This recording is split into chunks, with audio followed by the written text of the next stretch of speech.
Bro needs to wash his car.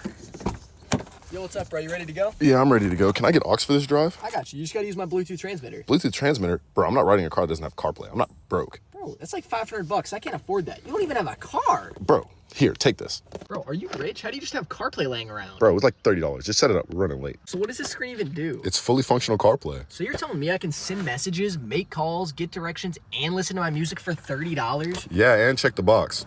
There's a backup camera in here? Where in the world did you get this from for $30? I got it off TikTok shop. It was 80, but it's on sale for 30 right now. You gotta send me the link. I need one of these. I got you, but make sure to get it now because the sale ends tonight. For everyone else who wants one, I'll leave the link right here.